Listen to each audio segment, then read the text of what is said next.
हरे कृष्णा। आप सबका हमारे YouTube चैनल पर स्वागत है। आज मैं आपको श्रीमद् भगवद गीता के अध्याय 1 का 29वां श्लोक सुनाऊंगी। सबसे पहले हम इसके श्लोक को पढ़ेंगे, फिर इसके भावार्थ और फिर इसके तात्पर्य पर चर्चा करेंगे और अंत में हम इस श्लोक से प्राप्त 5 महत्वपूर्ण शिक्षाओं पर विचार करेंगे। वेपयुतस्य शरीरे मे रोमहर्षस्य जायते गांडीवं संसंस्ते हस्तात्वक्षयं परिदयते। भावार्थ, मेरा सारा शरीर काँप रहा है, मेरे रोंगटे खड़े हो रहे हैं और मेरा गांडीव धनुष मेरे हाथ से सरक रहा है और मेरी त्वचा जल रही है।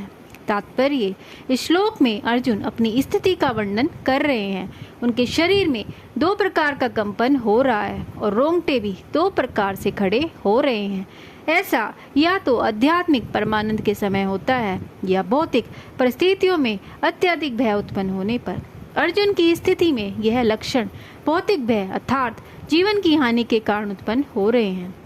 वह इतना अधीर हो गया कि उसका प्रसिद्ध धनुष गांडीव उसके हाथों से सरक रहा था और उसकी त्वचा में जलन उत्पन्न हो रही थी। ये सब लक्षण देहात्म बुद्धि से उत्पन्न है। इस श्लोक में हम 5 महत्वपूर्ण शिक्षाएं प्राप्त कर सकते हैं। नंबर 1, आत्मनिरीक्षण का महत्व। अर्जुन की आत्मनिरीक्षण करने की क्षमता उसे अपनी मानसिक और शारीरिक स्थिति को पहचानने में मदद करती है। हमें भी कठिन समय में आत्मनिरीक्षण करना चाहिए और अपनी भावनाओं को समझना चाहिए। नंबर 2, भौतिक और आत्मिक अनुभवों का भेद। यह श्लोक हमें यह समझाता है कि हमारे शरीर में उत्पन्न होने वाली प्रतिक्रिया भौतिक और आत्मिक कारणों से हो सकती है। हमें इन दोनों में अंतर करना आना चाहिए। नंबर 3, धैर्य और संयम।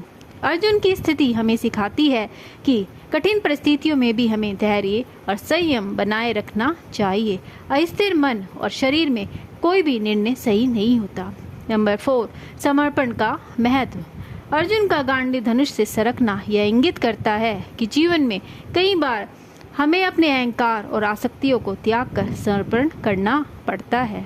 नंबर 5, भावनाओं को प्रकट करने की आवश्यकता। अर्जुन ने अपने भय और दुविधाओं को श्री कृष्ण के सामने प्रकट किया। यह हमें सिखाता है कि हमें अपनी भावनाओं को खुलकर प्रकट करना चाहिए ताकि हमें सही मार्गदर्शन मिल सके। दोस्तों, भगवत गीता का यह श्लोक हमें सिखाता है कि कैसे भय और असमंजस के क्षणों में भी हमें अपने धैर्य और आत्मविश्वास को बनाए रखना चाहिए।